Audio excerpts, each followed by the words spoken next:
Bonjour à tous et bienvenue dans ce nouveau numéro des coulisses de la science. Aujourd'hui, nous allons nous intéresser aux plantes et plus précisément à leurs molécules et à leurs principes actifs.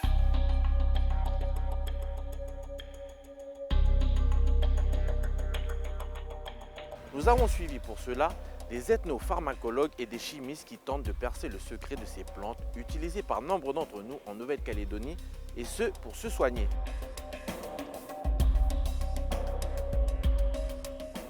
De l'enquête sur le terrain à l'extraction des molécules, un travail de longue haleine que je vous propose de suivre sur NCTV.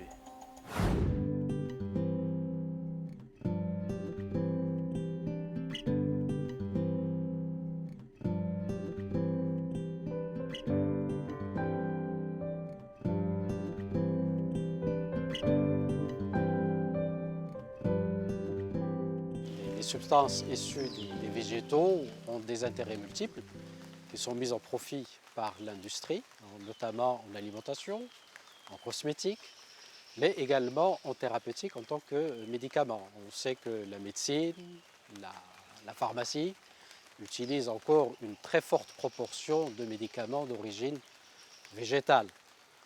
À peu près 45% de médicaments mis sur le marché sont issus des substances naturelles. Et la recherche scientifique trouve encore chez les plantes des molécules d'intérêt, des molécules actives, nouvelles, ou des molécules qui peuvent être utilisées comme modèles pour fabriquer d'autres médicaments.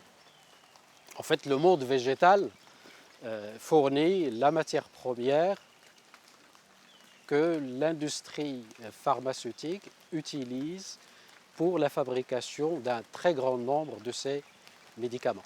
Considérant que moins de 10% d'une centaine de milliers d'espèces végétales et environ 1% seulement des espèces vivantes dans le milieu marin ont été étudiées pour leur composition chimique, on peut raisonnablement penser qu'il existe encore une énorme mine de diversité moléculaire à explorer.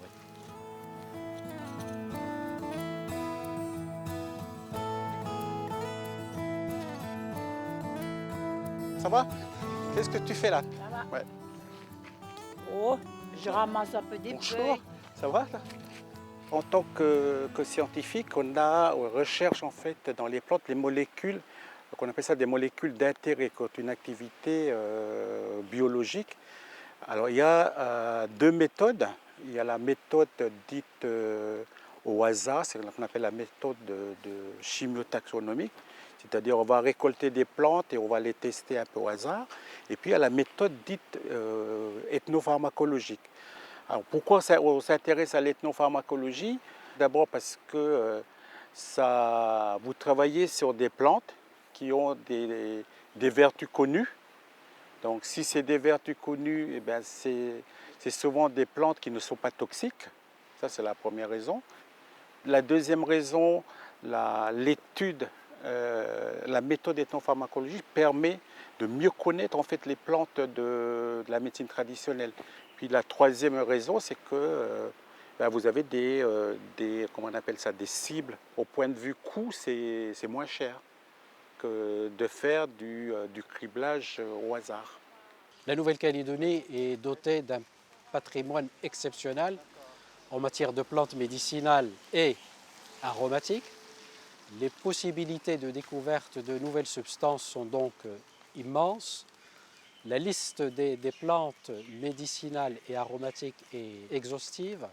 Nous avons répertorié avec les collègues ethnopharmacologues plus de 300 plantes à propriété curative, donc qui ont été répertoriées, des activités antifongiques, antipyrétiques, mais également antiparasitaires.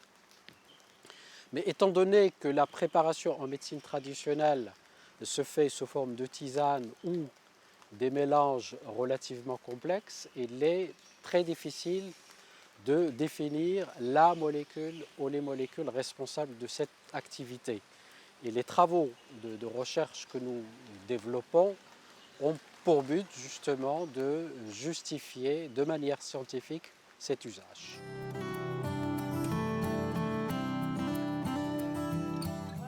Et ça pousse uniquement en bord de mer, la plante ou... Ça pousse un peu partout, mais Ouais. les pieds ils sont là, c'est pour ça que il faut faire qu'on marche là. D'accord, ok. Voilà. Ok.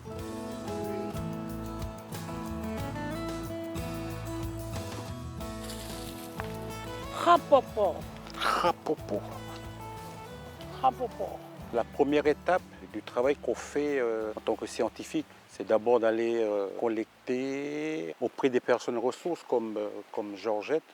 Donc, alors, en fait, pourquoi on fait ça? Parce que, il faut collecter les savoirs pour pouvoir les transcrire. Et ensuite, c'est une façon aussi pour nous de contribuer à protéger ce patrimoine qui se perd. Dans la langue, c'est niameux. Niamey. Niameux. Donc ça, c'est une plante comestible. Ah oui. Et ça, c'est pour accompagner les... Ça, c'est pour accompagner tous les fruits de mer. Oui. Sinon, c'est avec ça aussi qu'on nourrit bébé. Donc- Et les autres vertus que je t'ai dit tout à l'heure, tu vois. Ouais. Voilà, c'est avec cette feuille un peu vieille là. Ouais. Donc ça, tu les cueilles les feuilles, là. Oui. Et ça, c'est pour... Il y a autre chose qu'on ne peut pas tellement dire. D'accord. Donc avec les feuilles, les vieilles feuilles, Voilà. on peut utiliser pour faire Voilà, autre chose. pour faire autre chose. Ok. Et tu l'utilises aussi pour bébé? Oui, pour bébé, Ouais. on prend comme ça là. Oui, Sinon, avec ça, pour autre chose. oui. On ne le dit pas à la télé, mais voilà, on a parlé de ça tout à l'heure. D'accord, ok, Voilà. ok. De toute façon, tu dis ce que tu as envie de dire. Voilà, Ouais. voilà. Il y a Tu- des choses qui sont Tu, à moi ouais. personnelles. Moi, tu le dis pas si, Voilà, si c'est tu ça. juges que c'est... C'est ça. Ouais, Ben oui, elle fait les belles fleurs aussi. ouais. On fait participer en fait la population locale et notamment les personnes qui détiennent ces savoirs. Alors, la démarche est simple. D'abord, il faut créer un climat de confiance entre vous et la personne, le vieux qui est devant vous. Alors, il y a le geste coutumier, on peut passer par le geste coutumier, mais c'est surtout ce qui est important, c'est de respecter ce que la parole qui a été échangée. Quand on a vu Madame Nonquet, sur certaines plantes, elle dit certaines utilisations, mais pas d'autres. Donc, il faut vraiment respecter ce que la personne dit. Si elle dit que ça, c'est des secrets de famille, c'est des secrets de famille. Une fois que vous avez établi ce climat de confiance, après vous pouvez travailler, mais de façon sereine et puis continue, quoi. Voilà. C'est des trésors, hein. Il faut s'intéresser à elle, à cette plante. Et c'est comme ça qu'elle nous livre. Quand on voyage, quand on part partout, on attend, on écoute, on regarde. Tout ça, j'ai appris des mamans, j'ai appris des grands-pères. C'est parce que j'ai écouté, j'aime bien écouter les vieux quand ils parlent, surtout le soir autour du feu. Ou bien quand on va dans les champs, ou bien quand on est sur la montagne. C'est comme ça que les anciens nous ont transmis leur savoir-faire. Et puis, c'est l'écoute. C'est très important, l'écoute. Et après, tu regardes, tu dis, ah, voilà, c'est ça. Moi, j'aime bien partager. Les gens, ils me disent, pourquoi tu dis? J'ai dit, je vais garder, pourquoi faire? J'aime bien partager. Dire à l'autre qui est en face de moi, voilà, on fait ci, on fait ça, avec ça, avec ça, avec ça. Voilà mon fils, c'est bon. En fait, les grands-mères et les personnes qui connaissent les plantes auront plusieurs façons de préparer les remèdes traditionnels. Il y a essentiellement la décoction, c'est-à-dire que la partie de la plante utilisée est mise dans l'eau, donc elle est bouillie. Et ensuite, on utilise le décocté, c'est le jus. Ça, c'est la première façon de faire. Soit la plante est macérée dans soit l'écorce, soit les feuilles, soit les fruits, dans de l'eau froide. Puis ensuite, le macérat est bu. Et enfin, une des façons aussi de faire, c'est l'utilisation de la brute de la feuille. C'est-à-dire qu'on passe la feuille au-dessus d'une flamme pour pouvoir la ramollir un tout petit peu. Une fois qu'elle est bien ramollie, on la frictionne entre les mains et sur par exemple un hématome, on presse le jus dessus et ensuite on étale le jus et on met la feuille amollie qui sert en fait de pansement. On appelle ça le cataplasme. Donc ça c'est des méthodes très courantes. Il y a des variantes, mais c'est ça les 3 méthodes courantes, c'est-à-dire la décoction, la macération et puis l'utilisation par voie externe en utilisant les cataplasmes. Georgette, le dotto, tu avais dit c'était le bois de lait. Dotto, bois de lait. C'est ce qu'on appelle le palétuvier, non? Hein? Ce que tu appelles le palétuvier ici, non? Non, Non, c'est le bois de lait. bois de lait. Bois de lait. Il y a 2 bois de lait. Il y a Ouais. le docteur et le chamois. Ça pousse dans les plantuviers comme ça pousse. Il Ouais. est là, par là, le chamois, qui fait des fruits là que les gens ne sais pas où là, ils ont fait mourir. Ah oui, d'accord. Dotto, dotto. Et diché, c'est la plante à tempête qu'il ne faut pas toucher. Le quoi? Diché. Dice. Dice. Ouais, dice. Ok.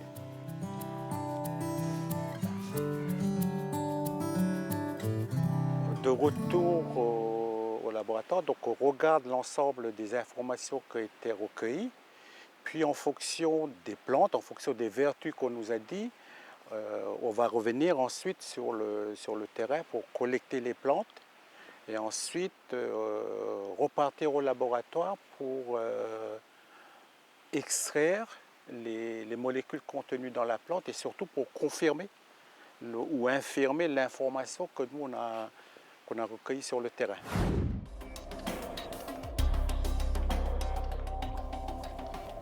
Direction donc le labo où Nicolas, docteur en chimie, va nous expliquer les différentes opérations et prélèvements qu'il va effectuer sur une plante qu'il a récoltée.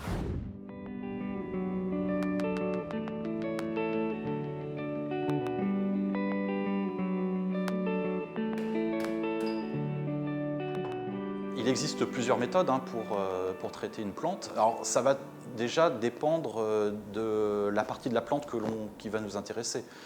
S'il s'agit de l'écorce, s'il s'agit du bois, s'il s'agit des feuilles. La première méthode, c'est de sécher, par exemple, les feuilles, de les broyer de manière à obtenir une poudre. Et cette poudre, ensuite, est extraite par des solvants de manière à obtenir un extrait. Mais on peut aussi traiter les plantes d'une autre manière. Par exemple, on peut traiter les plantes lorsqu'elles sont fraîches, par distillation, de manière là à obtenir en fait, des molécules particulières qui sont des molécules volatiles et c'est ce qu'on récupère par exemple dans les huiles essentielles.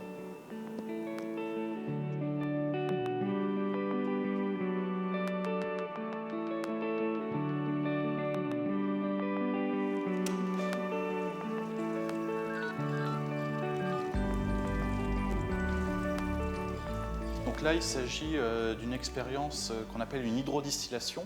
En fait, c'est une méthode d'extraction par entraînement à la vapeur qui permet d'obtenir des huiles essentielles. Il faut savoir que les huiles essentielles, en fait, c'est un extrait végétal qui est constitué de molécules volatiles, c'est-à-dire qui peuvent très facilement passer sous forme de gaz.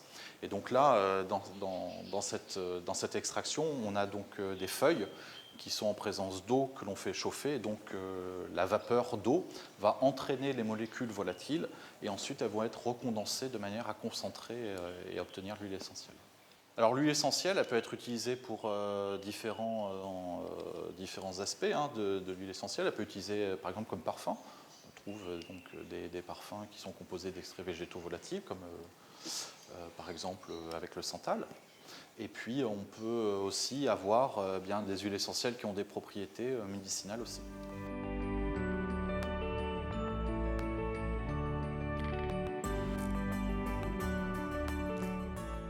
Suite au travail de terrain, on a pu récupérer quelques échantillons de cette plante. Alors cette plante, il s'agit du tamanou de bord de mer, qu'on connaît sous le nom scientifique de Calophyllum inophyllum, et c'est une plante médicinale intéressante parce que, eh bien, on peut traiter des infections, notamment des infections de peau, avec ces fruits notamment.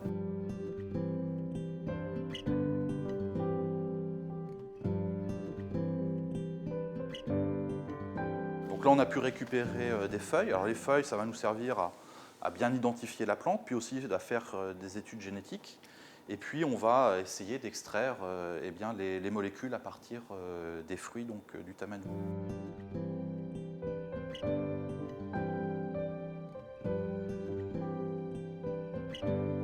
Pourquoi on prend les fruits? Parce qu'il est connu dans la médecine traditionnelle que ce sont les fruits qui sont responsables des activités et qui sont utilisés. Donc on va utiliser les fruits. Puis il faut aussi savoir que c'est plus facile d'utiliser les fruits parce que les fruits, il en pousse chaque année.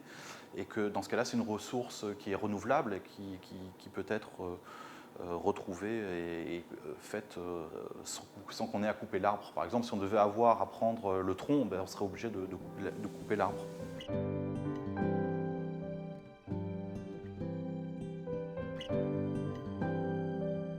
Alors nous, on va s'intéresser à ces fruits-là et puis on va, dans un premier temps, récupérer l'amande qui se trouve à l'intérieur du fruit.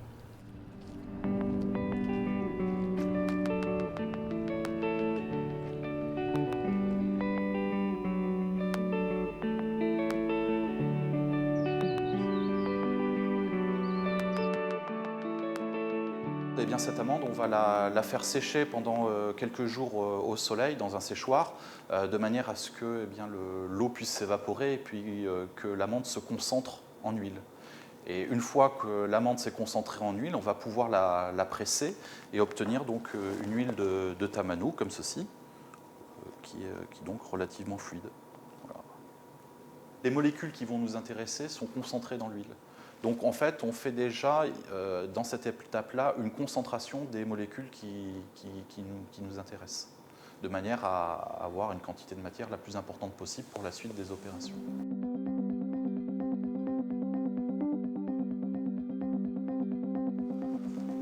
Alors une fois qu'on a extrait l'huile, le but, ça va être de séparer les différentes molécules. Donc pour séparer ces molécules, on va utiliser des colonnes de silice qui vont séparer les molécules en fonction de la polarité des molécules, c'est-à-dire de leurs propriétés électroniques. Donc le but, ça va être de déposer donc, cette huile dans la colonne, comme ceci.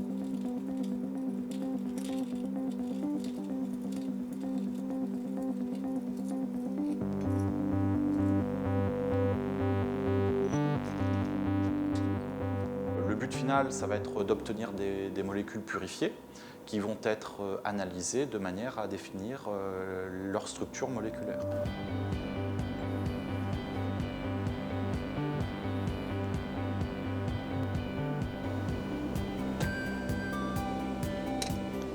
Voilà. Donc là, je viens de mettre un échantillon qu'on va analyser. C'est un échantillon, c'est l'extrait hydroéthanolique d'une plante, tel qu'on ferait chaque matin quand on fait une infusion de thé. On fait un extrait à queue, à l'eau, de notre plante de thé. Et l'idée, c'est de savoir un peu la composition chimique, l'ensemble des molécules qui sont présentes dans cette infusion. Et ici, donc, on va essayer, sur cette machine-là, d'identifier, de séparer l'ensemble des molécules en fonction de leur polarité. Donc c'est le principe de la chromatographie en phase liquide. Ça rentre, ça ressort, et ça rentre dans l'appareil UV. On voit ici UV. Ça ressort. Ça va 5% dans le spectre de masse. Et ensuite, on peut récupérer ici l'échantillon.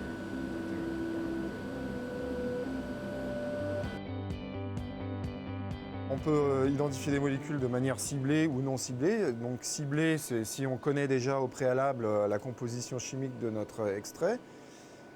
Il existe dans le commerce des molécules de référence, des molécules de synthèse qui vont nous permettre d'avoir une identification non ambiguë. Et non ciblée, c'est quand on cherche de nouvelles molécules.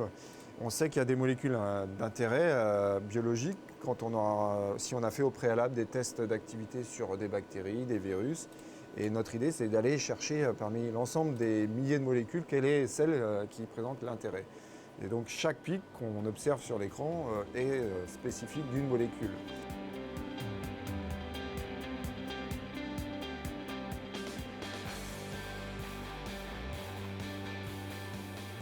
Alors il existe différentes méthodes qui permettent de caractériser et de comprendre la structure d'une molécule. Ouais, on peut par exemple identifier le point de fusion de la molécule qui permet de caractériser. On peut aussi déterminer quelle est sa masse. Chaque molécule possède une masse qui est bien déterminée. Et puis aussi on peut essayer de comprendre comment est construite cette molécule. Il faut savoir qu'une molécule est constituée d'atomes. Les atomes, ce sont ces petites particules qui constituent la matière et il existe des atomes de différentes natures, par exemple l'atome de carbone, d'hydrogène, d'oxygène, ce sont des exemples qu'on rencontre communément dans les molécules naturelles et on va essayer de comprendre comment sont agencés, comment sont positionnés les différents atomes les uns par rapport aux autres. Donc, en fonction de comment ils sont positionnés les uns par rapport aux autres, ils vont avoir des propriétés que nous, on va analyser et qu'on va essayer de déterminer. Là, on voit bien la superposition de ce pic avec ici en rouge et en vert, là aussi. En revanche, pour celui qui est ici en rouge, on voit qu'il est beaucoup plus important et on ne le repère pas forcément ici dans celui qui est en vert. Donc ça veut dire que l'extrait qui était enrichi, soit il a été fortement enrichi dans cette molécule, soit en fait il n'est pas présent dans l'extrait de Tamanu qu'on est en train d'analyser. Notre démarche vise à sélectionner des molécules bioactives à partir des plantes locales et à fournir à la thérapeutique de nouveaux médicaments, des antitumoraux, antiviraux ou antiparasitaires potentiels, mais il faut savoir que la recherche de substances naturelles d'intérêt biologique issues des plantes réputées médicinales est un travail de longue haleine qui parfois ne nous donne rien parce qu'une plante peut être active et quand on arrive à la fin pour isoler les molécules se retrouvent totalement inactives parce que la plante ou l'activité de la plante elle est souvent due à une synergie pas d'une molécule, mais de plusieurs molécules. Donc parfois, malheureusement, l'activité est perdue à la fin de l'extraction. Produire des médicaments à partir des principes actifs d'une plante est donc un processus très lent et qui nécessite de nombreux tests. Pour l'heure, l'urgence est de préserver le savoir des anciens. De très nombreux travaux obtenus, notamment dans le domaine de l'ethnopharmacologie, nous montrent que les plantes issues notamment de la médecine traditionnelle et qui ont été testées sont d'une part des plantes efficaces dans le modèle pharmacologique et d'autre part quasiment dépourvues de toxicité. C'est le cas notamment des plantes à propriété anxiolytique, à la différence des molécules chimiques comme les benzodiazépines qui sont des molécules données ou des médicaments donnés contre des antidépresseurs qui ont des effets secondaires assez importants, notamment amnésiants. Et ces effets secondaires, on ne les retrouve pas chez les plantes, comme les plantes, comme je viens de dire, anxiolytiques, les plantes antalgiques, diurétiques et également certaines plantes hépatoprotectrices. Donc un double intérêt, une bonne efficacité et aussi une toxicité quasi nulle. Quand on sait qu'on est dans une société de tradition orale, donc petit à petit, avec la scolarisation précoce des enfants, avec le départ des enfants des tribus, la transmission de ces savoirs ne se font plus. Donc il est important qu'à un moment ou à un autre, on collecte ces savoirs et ensuite de les transcrire surtout, parce que petit à petit on passe d'une société orale vers une société écrite. Donc il est important de collecter ces savoirs, de les transcrire et de les mettre par exemple sous forme de livres comme on a fait sur le livre de Marie ou sur format informatique, pourquoi pas, mais que ces savoirs puissent être disponibles pour les générations, notamment maintenant, mais aussi pour les générations futures. Parce que quand un vieux part, quand on sait que quand un vieux part, on dit, ça c'est un proverbe africain, quand un vieux meurt, il meurt avec une bibliothèque. Donc il est important de faire ce travail-là. Voilà, cette émission consacrée à la chimie des plantes est terminée. Nous espérons que vous avez compris tout l'intérêt des recherches opérées sur les plantes du caillou et pourquoi il est très important de préserver notre patrimoine environnemental. Merci de nous avoir suivis, à bientôt.